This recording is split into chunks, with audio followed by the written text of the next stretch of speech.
Hi. If you're watching this, it means that I've gone. Who are you? Richard Hart, private investigator. I need you to locate a person for me. Who am I finding? You need to find Nora Evers. She's gone missing and I need her back now. The Orphans. Investigation.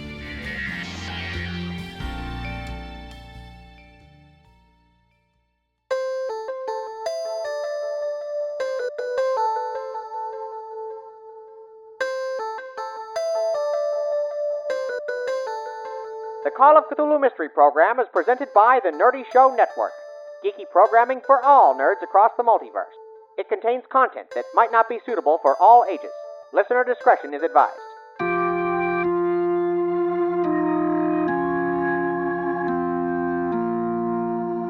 Do you hear that?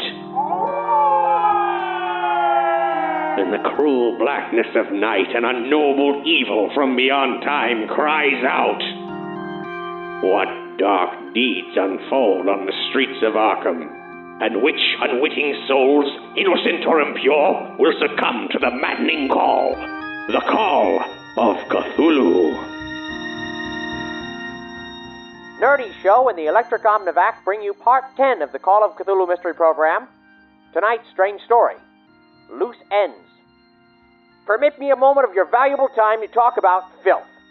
You cad! How dare you? Now, madam, control yourself. This concerns you especially. Well, I never. Filth overruns the home, and no amount of rug beating is going to get it out. That's why housewives around the globe are turning to the miracle of suction for a happy home free of filth. Suction, you say? I'm listening. Presenting the Electric Omnivac, the newest labor-saving addition to the modern household. Its motor-driven suction gulps down any filth, to the delight of husbands and house guests alike. That's certainly better than the old-fashioned way. What's more, this is the motorized vacuum with that lever. Ooh. Simply grip that lever just so, and the suction power of the Electric Omnivac will be at your full command. Oh. Switch that lever to the left for powerful suction. Switch that lever to the right, and combine the device's sucking prowess with a motor-driven brush. What a delight. With the Electric Omnivac, my parlor is sure to please. I'll have filth on its knees.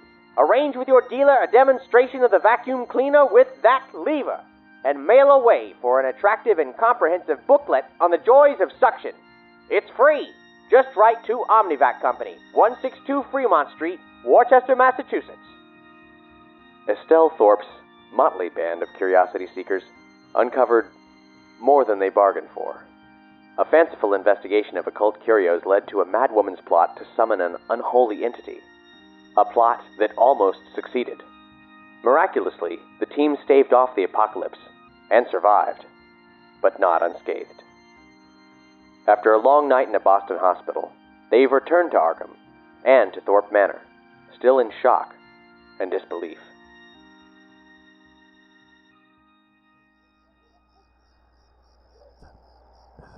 Oswald, you need any help up the steps? It's fine. I'm fine. So you didn't fight back the Yellow King. It just left. Well, I put some holes in it. I made the damn thing bleed. But as soon as the dancers and the audience were gone... No audience, no play, no ritual. I suppose that makes sense. It's so bloody simple. I should have thought of it right away. If you hadn't have been raving mad thinking you were going to save Arnold with the resurrection spell, who knows what would have happened? Oh, well, for starters, I would have been able to get my leg out of the damn mirror before it got cut off. We're in the parlor now with all of Pell's flotsam laid out, and I haven't been doing a great job of keeping it together since last night. I turned to face my friends. I'm so sorry. I'm so terribly sorry. I never, ever meant for anyone to get hurt. It wasn't supposed to be like this. I didn't know that I shouldn't. No. I can't even begin to make amends for what this has cost all of you. I mean, I lost a leg, so Apology accepted. Oswald, I will go. Get it back. Thank you very much. I appreciate that. Somewhere in that book, it probably make one of those mirror things, get my leg back, and, we'll reattach it. That's, In the meantime, Oswald, we'll have made for you the finest leg. I'd like hickory. You're gonna get a hickory leg. She got a whole mess of hickory out back. Estelle, ma'am, if I may, I've seen more than my fair share and done a great many things I don't care to remember. I can't say every move I've made has been the right one, but in war there ain't no side of the angels. Not when you're in the trenches. Watching the natural world get turned to filth and living, breathing boys get turned to gore. But the world's still turning. There's still sweetness and beauty on this rock. Maybe none of that'd be true if I hadn't been out there. I can't say. And that's just man versus man. That's just the damn fool way humanity turns in on itself.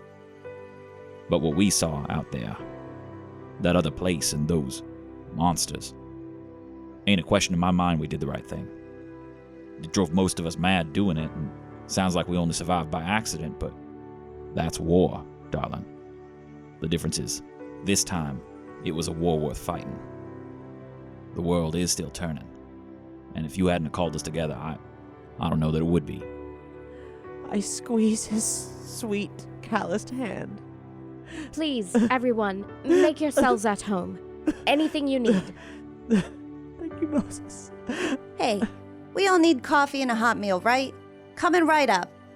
You coming, Kenneth, or your taste too refined now? We ain't never speaking of that again. One more word, I swear to Christ. Thank you, Cherry. Hey, it's the least I can do. I won't loopy and try to kill you after all. Fond memories. Take your time and take care of Estelle.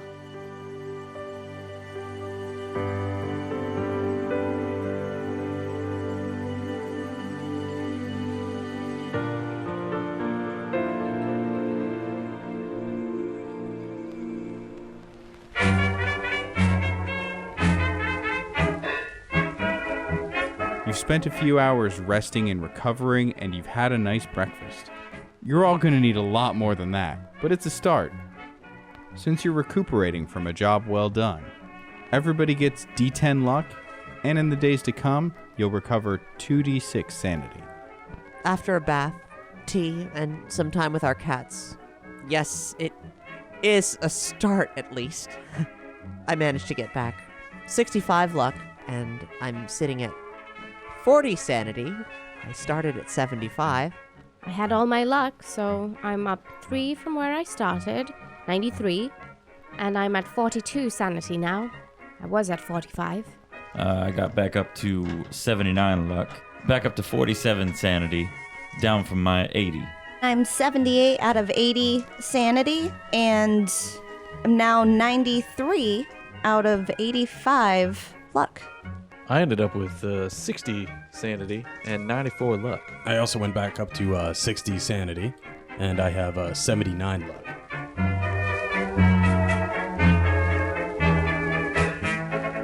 There it is in black and white. Just a footnote in the paper. Monarch Theater goes up in flames. Not even a mention of a body or who owns the place. They did suspect vagrants. Sorry, Oswald. Mine are a hard-suffering people. It's not going to be long before it's clear the Elisas have gone missing. We need to act now. No rest for the wicked. We've got to take care of this. Today. The evidence, you mean? The cabin? Yes, and I suppose another fire seems like the best way to handle it. And the estate? I mean, we grabbed what we could, but it's hard to say what's left there. Can't set fire to that too. That's too conspicuous. 2 fires is plenty conspicuous if you ask me. I suppose we'll leave the estate, but there's no better way to handle the cabin. I mean, we can't have anyone putting together the pieces of that machine or this ritual ever again. You're gonna destroy the books? Yes. Hey, you don't have to stand up on my account. You're heading out then, Kenneth? Well, Miss Thorpe, I do appreciate the hospitality, and I wish I could say it's been fun, but it has decidedly been the worst time of my life. Kenneth, I am eternally grateful. You're a good man. We'll play a hand soon at White Lightning? Afraid not, ma'am. like I always say, you gotta know when to walk away and know when to run. Should have taken my own advice. I've been dealing in this damn creepy town for far too long. But as my parting gift to you, I made a fair amount more of my special dry rub than I needed. Oh, thank you. They were incredible birds, Kenneth. Well, those spices will only get you so far. You gotta remember the other thing I always say. Maybe the most important thing, come to think of it. I shrug. It's the wood that makes it good. Now see, that's a man that gets it. No goodbye kiss, Cherry. I put out my hand for a shake. It's been a true pleasure. Oh, come here, you dumb lug. Mwah! Take care of yourself. Well, as they say in the land of the fish coins, sayonara. What a tremendously strange man.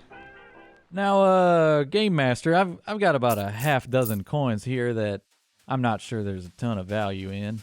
Would you say maybe I'm 6 none the richer? You actually manage to, if you want, find a place that'll buy them off of you. In exchange, you get 1d6 to your credit rating. Ooh, 1. Excellent.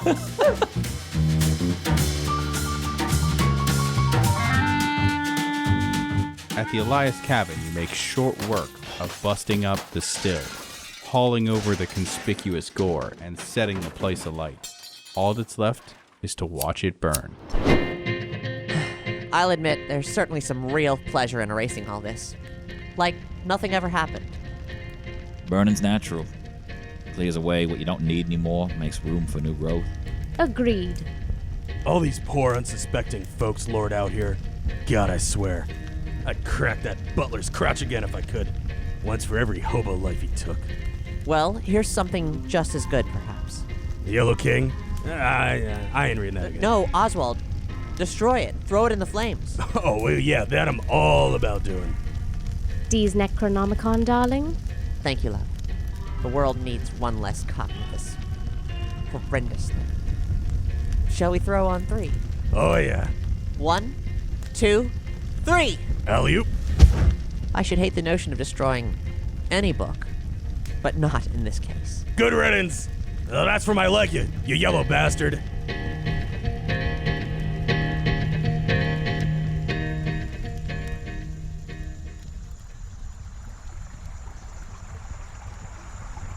Any thoughts to what you'll do next, Moses?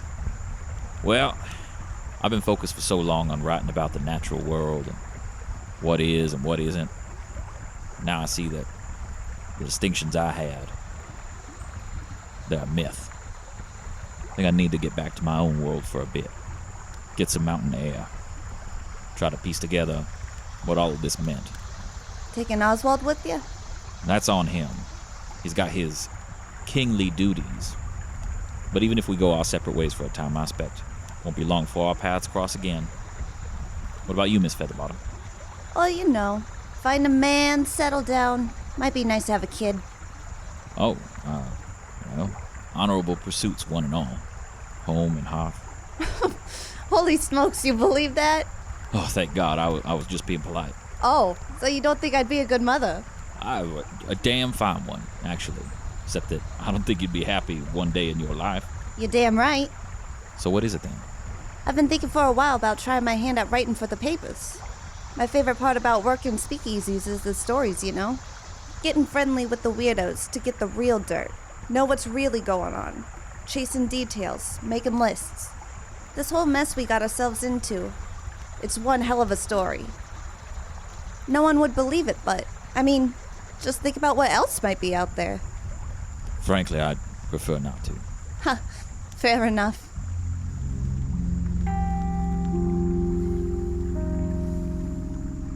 Oswald, I certainly don't have the right to, but I have one more favor to ask.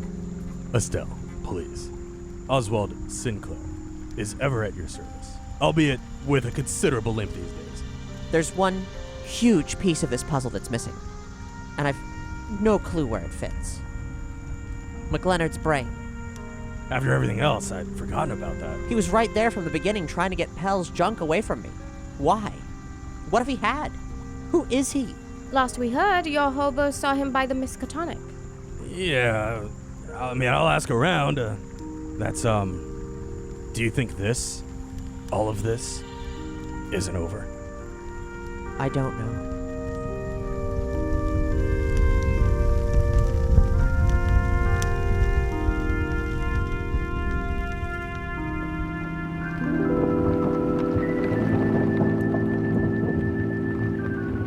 Estelle, there's one book you haven't gotten rid of yet. That's right. And with good reason. The Arkham Paranormal Research Society minutes. Now that I've been able to more closely scrutinize them, there's a lot more in it than a recipe for distilling humans into resurrection dust. Those pages I've committed to the flames, I assure you, but much of the rest of it paints a staggering portrait. We've assembled a corkboard of information to help us put the pieces together, and after some puzzling it over, Estelle and I share our findings with our friends that remain.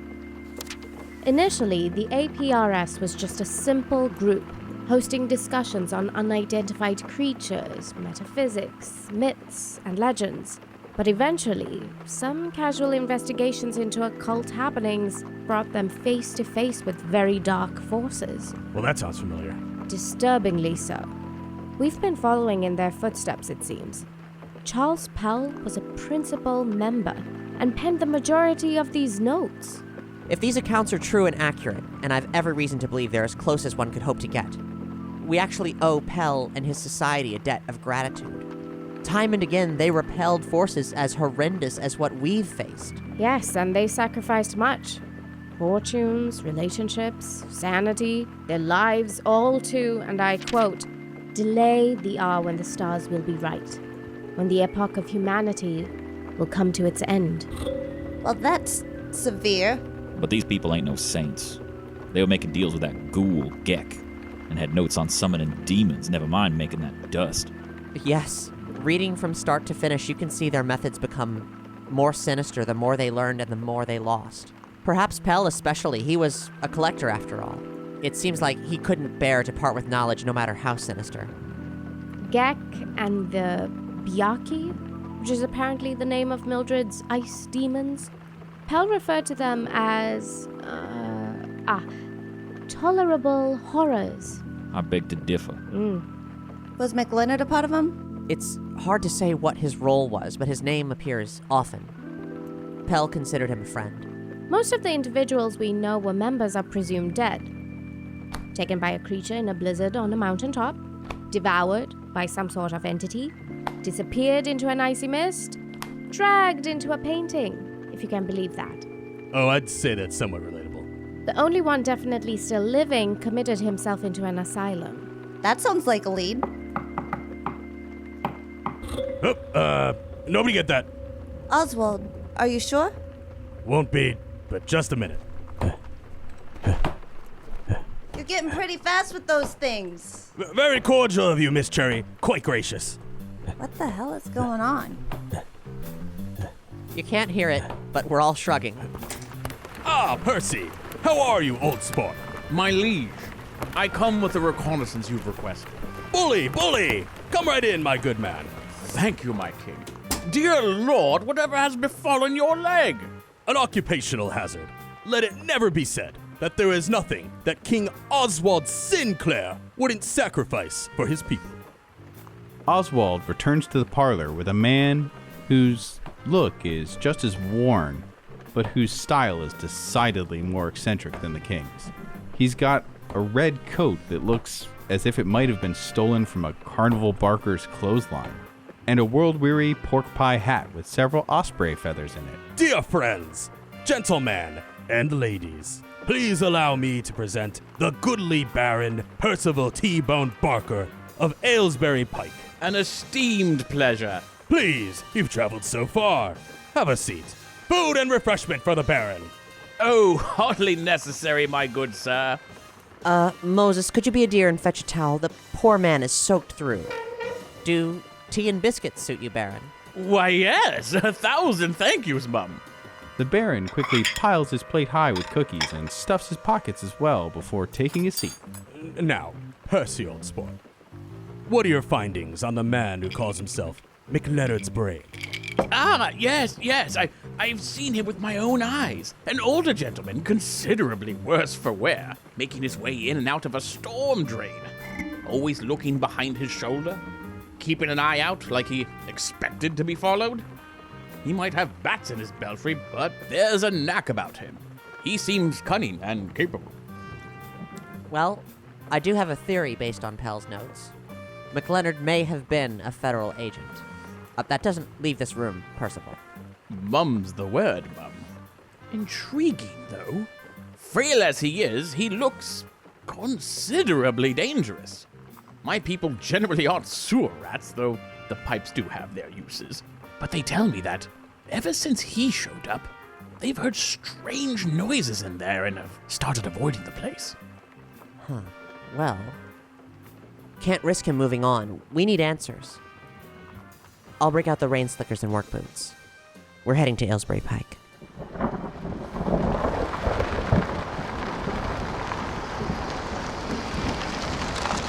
By the time you make it out to the west side of Arkham, a lazy flow of dirty water splashes from the open storm drain identified by the Baron as the best point of entry for McLeonard's hideout. The drain runs right beneath Boundary Street, on the west side of town, near Hangman's Hill. Anna, Moses, and I are dressed for a mess. Cherry and Oswald are staying in the car, in case we need backup. No complaints here. And what are you all bringing with you? Well, the theory is that if he meant any harm, he would have killed me at the auction house, not spewed some half-incomprehensible warning. So we're taking the neighborly approach. We've got some of Kenneth's leftovers and a cozy blanket. And a flashlight. Not to mention we've each got a pistol, which we hope not to use. Only in an emergency, but you expect an unhinged man not to flip on you. I mean, you only get to make that mistake once.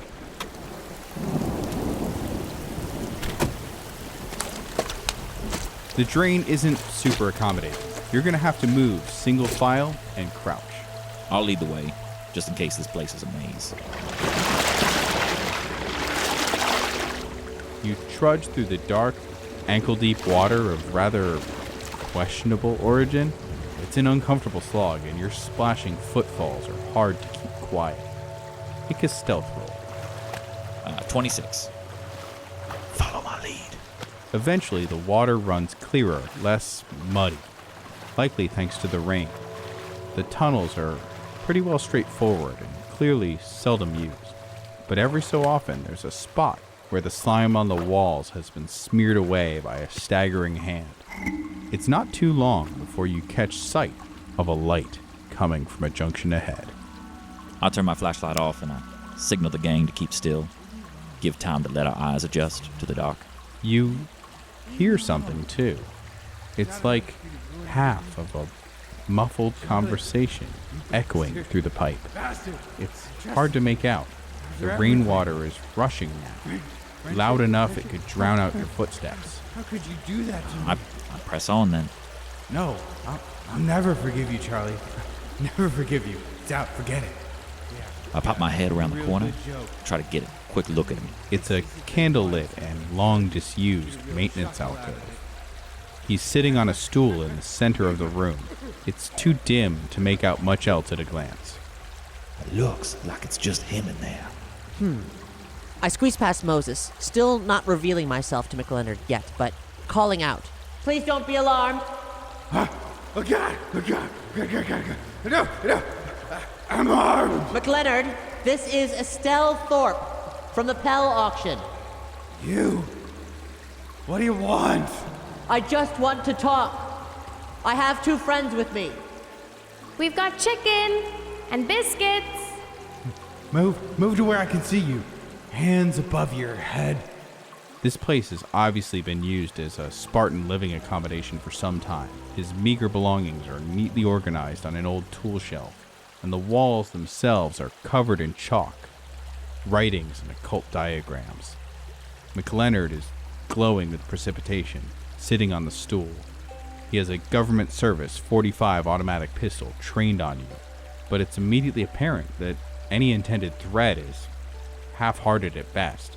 The gun is held in a slumped posture, resting on his leg, and in his other hand there's what looks like a picture frame. You armed?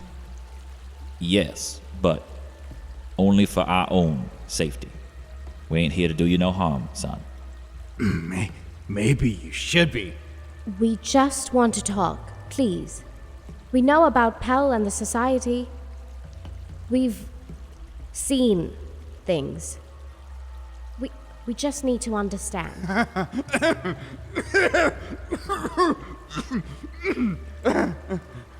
Oh, that's too rich.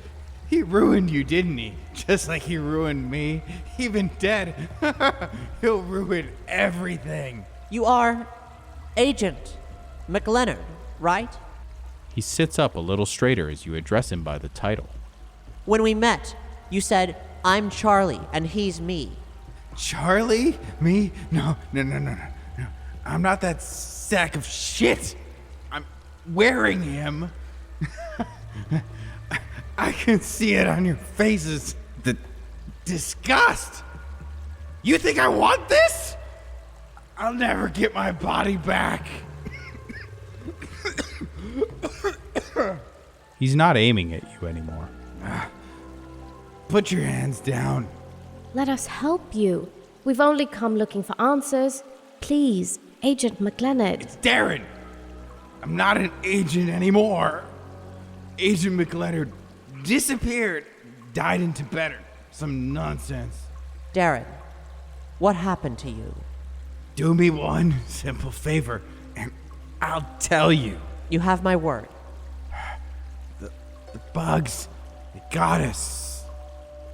Captured us, the two of us. What bugs? They took our minds. I should have known it was over. You betrayed me to those hideous bugs before they let us go. Me in him, and him in me. My beautiful, wonderful body gone. And then he gets me killed.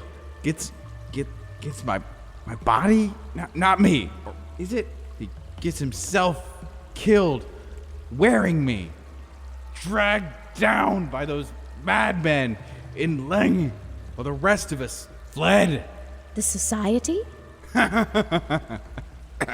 He turns the picture frame to face you. In it, you see a photograph of the man before you, in better times, flanked by several unidentified people. One of the people, a tall, broad-shouldered man in a dark suit and a fedora, has had his face scratched from the image. McLeonard lets the photo frame drop to the ground. He couldn't help himself. None of them could. Me too. I had to go deeper and couldn't stop. It's all infected. What's known cannot be unknown. Darren, what did you want with Pell's things? You know, I can see it in your eyes. I burned all my things. Pell was such a smug, cursed bastard. What did you see? Heaven? Hell? Which one? It'll all eat you alive. The size of it. Or nothing. The ants that think you're so important until the foot comes down. Doesn't even notice them. But at least ants can bite. We can't do shit. But you fought back the darkness countless times.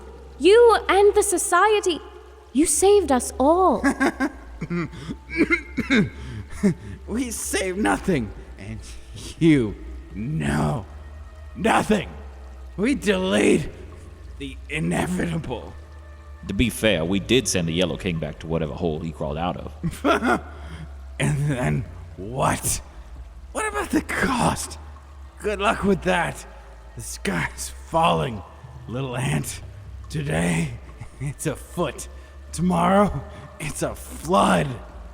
He gets off his stool and is holding the barrel of the gun now, grip out as he stumbles towards Anna.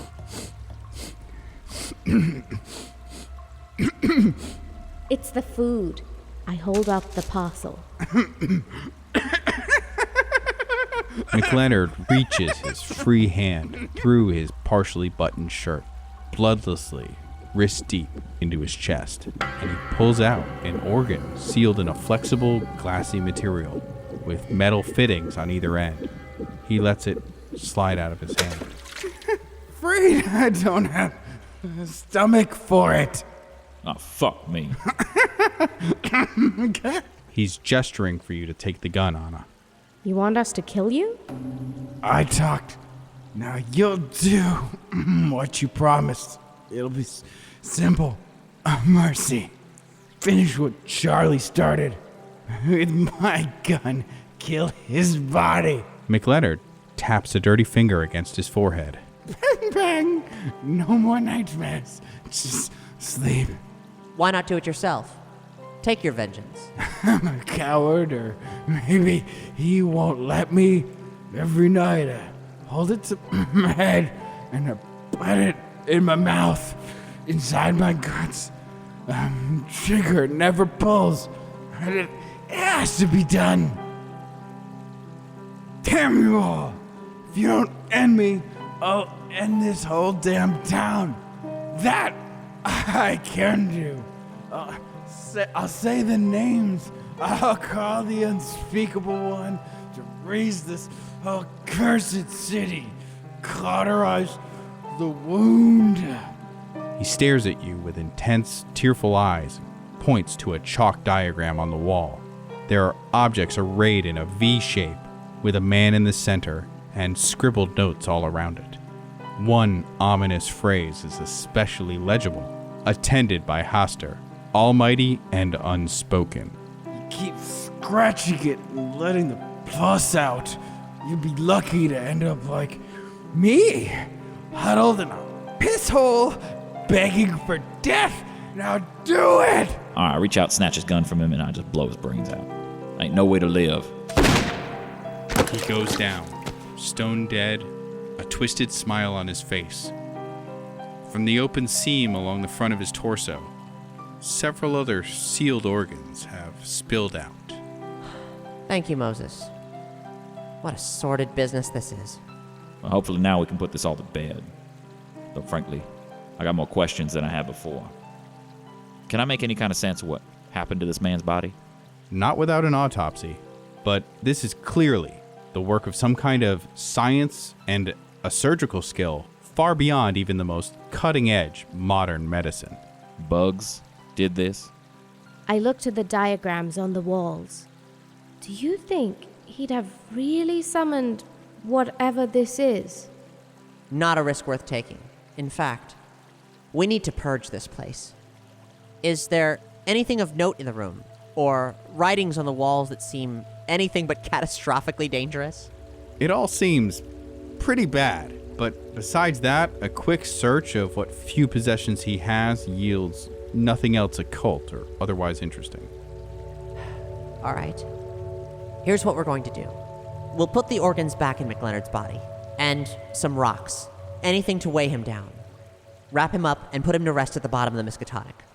And we're wiping down these walls. Nothing is to be left. However, I take the portrait of the APRS. It might prove useful should we need to investigate them further.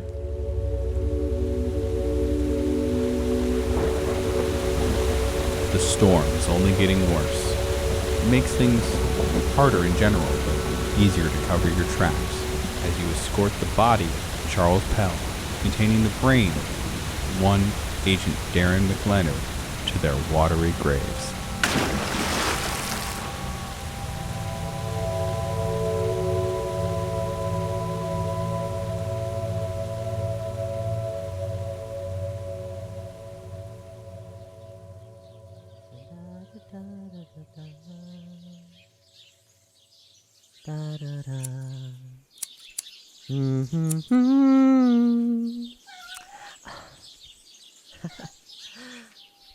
Good afternoon, Rantan. So nice to have the house to ourselves again.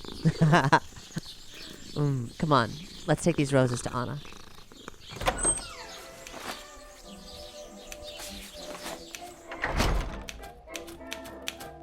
Some petals for you, my petal. They're gorgeous. I'm surprised how well they've bounced back after so much negligence. I think I'll start drying them for some tea. Oh, that'll be lovely. What are you working on? Take a seat, darling. Uh-oh. Oh yes, Miss Thorpe. I would like to formally tender my resignation as your assistant. Darling, whatever do you mean? It was a fine charade for a time, but the arrangement doesn't suit me any longer. Anna, darling, I know this was an absolute nightmare, but surely... Oh, good. You're joking. I will follow you into hell itself, my love. But I'm not joking. This horrendous experience granted me some much-needed clarity.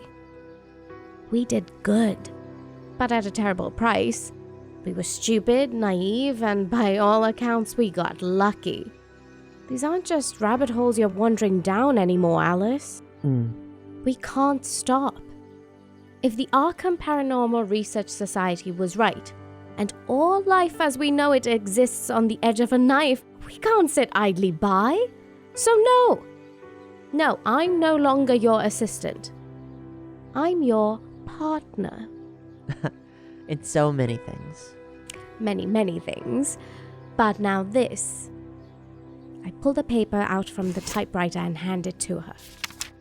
Scholarly Inquiry into Science's Theosophical Research and Uncanny Mysteries. Stram. That's quite the acronym, darling.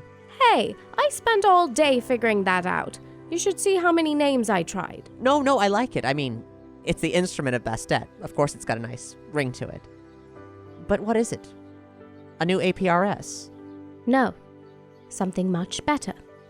A metaphysical journal. Sounding out across the globe, collecting information, gathering resources. That's just the surface level, of course. There's so much that shouldn't be known.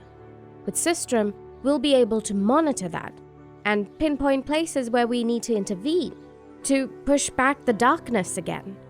I'm genuinely surprised, darling. I mean, everything we endured, and we know the price. McLeonard... Exactly.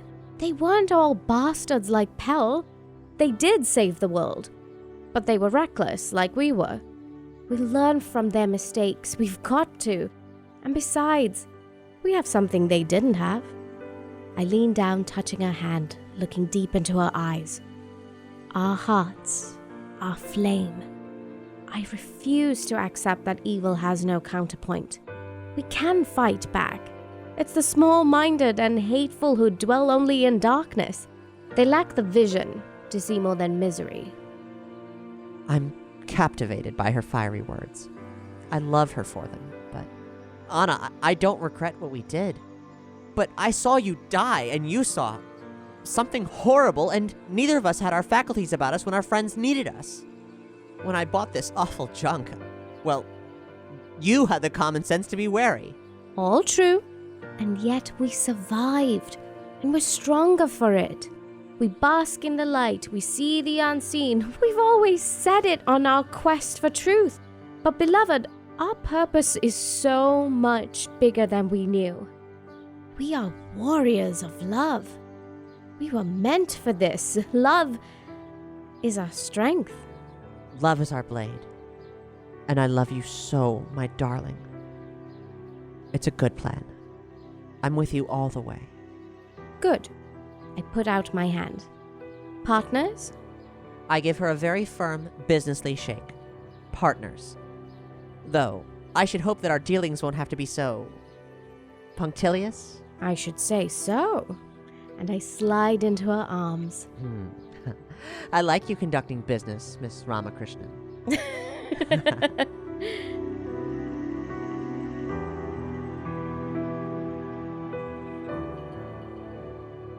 Estelle, after the events of the past week, you're not really feeling like your old self, are you? Well, no. I lost 35 sanity in 4 days. I mean, gods. The things we saw and did. I'm lucky I'm not talking to myself. Right. But Anna and I are both taking our time. Me more so. Communing with Bastet, of course. Meditation. Music.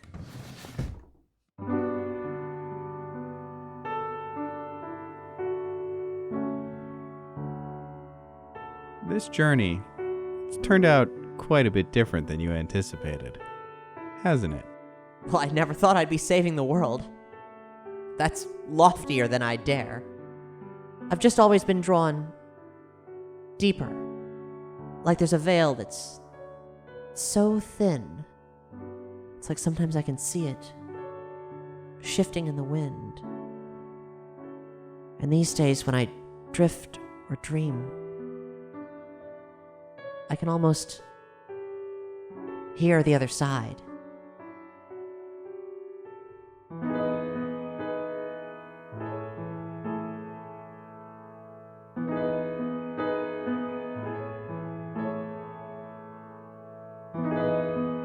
There is lamb's wool under my naked feet. The wool is soft and warm, gives off some kind of heat. A salamander scurries to flame to be destroyed. Imaginary creatures are trapped in birth on celluloid.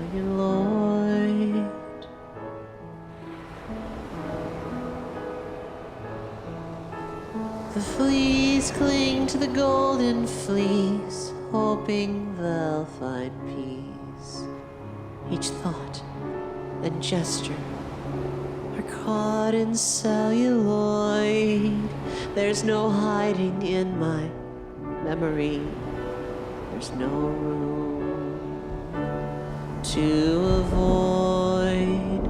Crawlers cover the floor in the red ochre corridor, and my second sight of people, they've more lifeblood than before.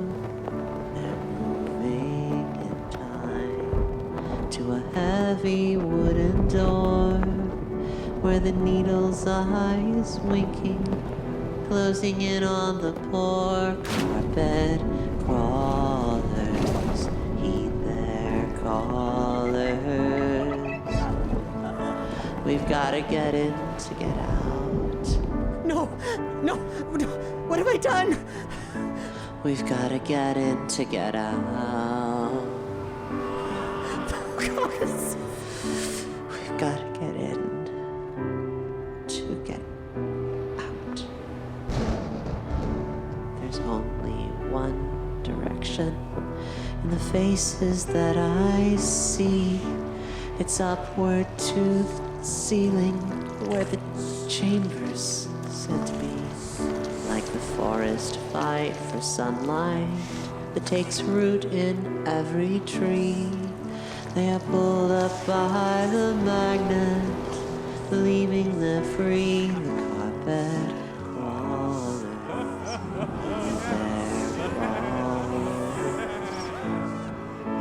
we've gotta get in to get out. We've gotta get in to get out. We've gotta get in. In the name of the Mother, carry me to safety.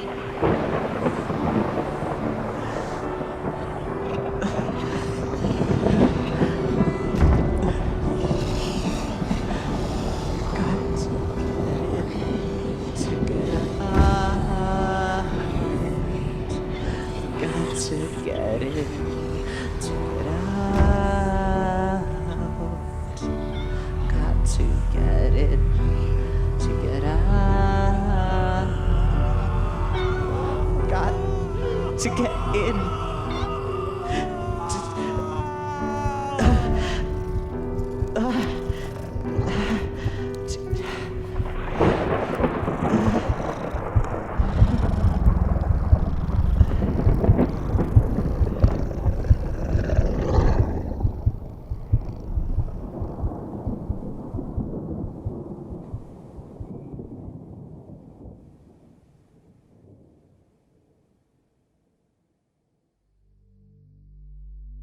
And so the curtain closes on Estelle Thorpe and Company. For now. What splendid dreams or horrendous nightmares will come for this cast, should their crusade continue? I can't say. But what I can say is that it's been a genuine pleasure to have you join us on this uncanny quest into the Black Beyond, and that we'll return later this year with an all-new series of the Call of Cthulhu Mystery Program.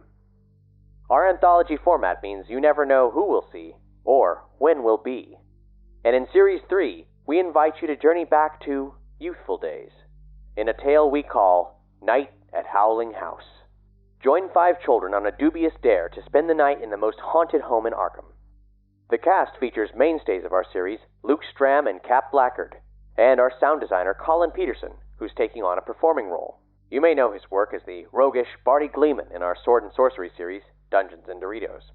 The forthcoming Cthulhu series also features the return of Brandon Gerson, who played Father Grandfather in Series 1, and fabulous newcomers, artist Manda Bruno, and musician Chris LeBrain of Chris LeBrain's Campaign and the Universal Funk Orchestra. The characters may change, and the spotlight may shift, but one thing is always certain. If you're looking for Lovecraftian black comedy, keep your gaze ever affixed to our despicable dial. To keep abreast of our latest goings-on, be sure to subscribe to this series via your favorite podcast player, follow Nerdy Show on Twitter, or follow the Call of Cthulhu Mystery Program on Facebook, where we've been known to post our own scholarly inquiries into science's theosophical research and uncanny mysteries. Speaking of Sistrum, if you're keen to show your support of Anna and Estelle's metaphysical journal, Sistrum logo shirts, mugs, notebooks, and more are now available on our TeePublic store. You'll find links to them on this episode's page, along with our recently debuted Bastet t-shirts featuring the mantra, "Love is our strength, love is our blade," and Red Herring coin shirts. All available in a variety of styles, so, even while we're off the air, you can imbue your life with the Mystery Program's peculiar portents. What's more, if you head over to our Patreon, there's some delectable discounts you can apply. It'll be some time before Series 3 of the Call of Cthulhu Mystery Program arrives, but there is one more item on our docket in the interim. We're holding a Cthulhu Q&A with the cast and crew, and we're looking to you to ask the queries. Submit your questions to the Cthulhu Q&A by emailing cthulhu@nerdyshow.com or messaging us on our Facebook page, facebook.com/CthulhuMystery. Question submissions will be open until Thursday, April 18th. It can't be overstated that our continuing Chthonic Chronicles wouldn't exist without you. Production of these episodes cost over $4,000 and countless work hours. A small price for most media productions, but a huge expense for our humble outlet. And easily the biggest project we've ever embarked on. That's all thanks to your listener support, our primary source of income. Thank you. From the recesses of our hearts, thank you for believing in us and supporting our dire desire to make these strange podcasts. In order for us to be able to continue to bring you new tales of terror, we ask that you consider supporting the Nerdy Show Network in some form. Or else, friends, it's not an overstatement to say that, just like Mildred's audience, we could turn to dust. The best way to support is to subscribe to our Patreon at patreon.com/nerdyshow. There, you'll find a plethora of perks, including Mystery Program features such as outtakes and expanded content from this latest series. You can also send us a one-time donation at nerdyshow.com/support, or shop via our Amazon links at nerdyshow.com/Amazon. Anything you purchase through that portal gives back to the network. Whether it's buying t-shirts or being an authentic patron of our dark arts, every dollar counts, and we're so very, very grateful for your support. There are, of course, other ways to support outside of monetary means, such as rating and reviewing our series on Apple Podcasts and Podchaser. In past episodes, we've read some reviews here on the show, but they've all been from the good old US of A. However, we've recently had the opportunity to take a gander at some of the reviews posted to international Apple Podcast storefronts and wanted to give due credit to these kind souls from distant climes. From the Great White North, Skybreaker96 asks, "What more could you want in an actual play RPG podcast?" They say, "This show is a true home run for fans of actual play RPG drama, fans of Call of Cthulhu and H.P. Lovecraft, and audio dramas in general. Mixed wonderfully with sound scores and effects, improvised role-playing, goofs, and actual play, it creates an entertaining listening experience. Keep up the good work." Sixren calls this series top quality and says, "These are amazing productions, and the players are the envy of any gamer. As a new keeper to Call of Cthulhu, I can truly get a feeling for how great this game can be. Love for this series reaches farther out than North America, and unbeknownst to us, two of our farthest out fans wrote reviews before the debut of Series 2. First, we traveled to Belgium with a review from Yashvi1611, who said, "Amazing! Can't wait for more." And coming from Japan, Flashback Juice wrote a review entitled, "More, Please." They say, "Sheer perfection. The game, the player's decisions, and the production values. I will definitely be re-listening to this until you make another." Well, Yashvi, Flashback Juice, wait no more. We're so glad you enjoyed Series 1, and hope that Series 2 has satisfied. Before I go, I feel I should tell you that the RPG audio drama adventures from the Nerdy Show Network are far from over. In the interim between Call of Cthulhu series, allow me to point you in the direction of some of our other shows. Firstly, you should know about Multiverse Theater.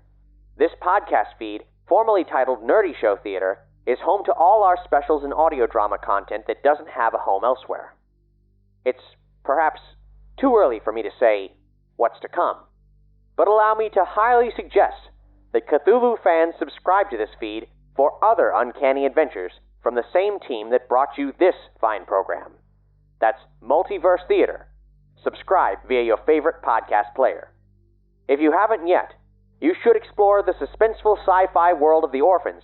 The series has 3 complete seasons ready for you to get lost in, and more to come. And if you're more a fan of straight-up actual play series, our show RPG from Scratch will see you right. It's set in a post-apocalyptic fantasy world of unusual anthropomorphic animals. The latest campaign, Agnes's Ashes, has just begun, and features Mystery Program alumni Josh LaForge, Doug Banks, and Cap Blackard as a grasshopper, a human, and a macaw, respectively. Now, parting, my friends, is such tremendously sweet sorrow. Broadcasting to you these past several months has been a genuine pleasure, and, if I'm being perfectly honest, the highlight of my career. We'll be back before you know it, but don't you just wish we could stay? On that meditation, here's one final song to play us out as we go our separate ways. A delicate dirge from an act who should be no strangers to longtime listeners of our program.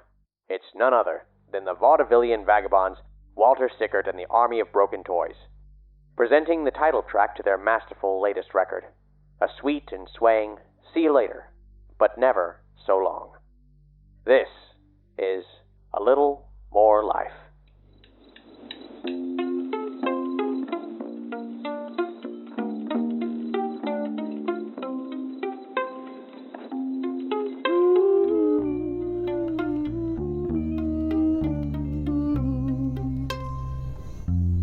Tiny furniture floating downstream. Tiny promises you know you'll never keep. Tiny dreams, you can see them in your sleep. Tiny furniture floating downstream. Floating downstream. There's a spark in the darkness. It's never ending. It swallows our friends. There is love in the sadness. A secret message in the static, so don't give up on the magic, on the music, on yourself, so don't give up on the lovers, on the trees grow.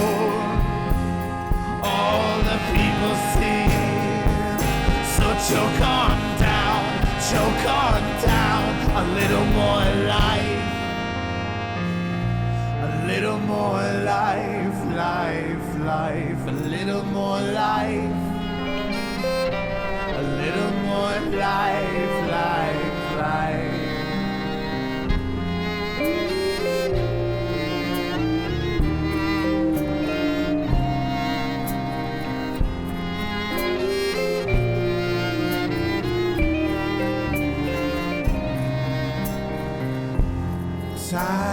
furniture floating downstream. Tiny promises you know you'll never keep. Tiny ghosts, they visit in our sleep. Tiny furniture floating downstream. Floating downstream.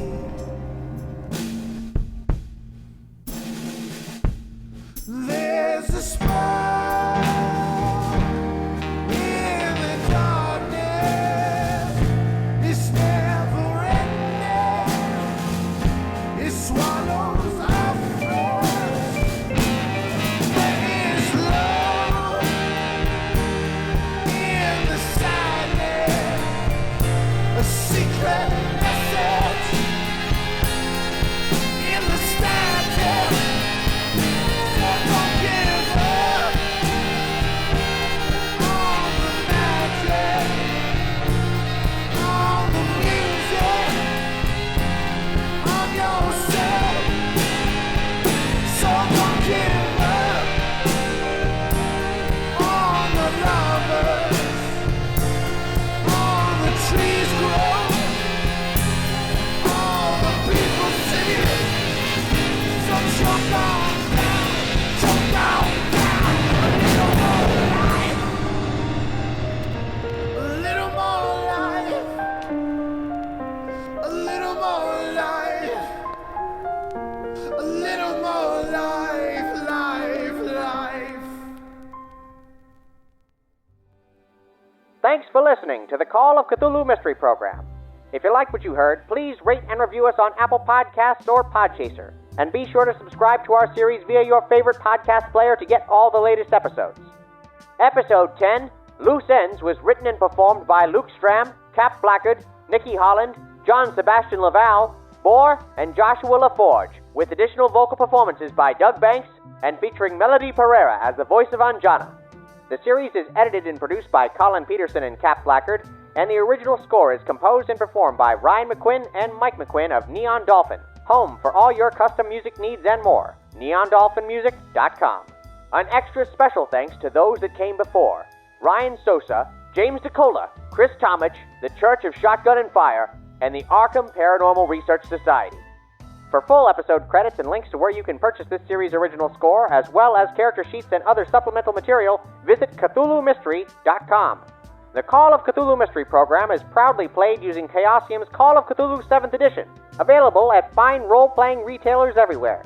This program and all programs on the Nerdy Show Network are made possible by the support of listeners like you, with special thanks to our Patreon producers, Isa Biz, Allison Parent, David Van Pelt, Aaron Ramsey, Evan Baumel, Hoodoo Voodoo, Jameson Lalone, Dr. Talos, Joshua Westfall, Patrick Webster, R. Scott Diedrich, Sean Hutchinson, Sean T. Red, and Zombie Pops. Join us at patreon.com/nerdyshow or head to nerdyshow.com/support for additional ways to contribute. All characters appearing are fictitious, and any resemblances to persons living or dead is purely coincidental. This has been the Call of Cthulhu Mystery Program. Good night.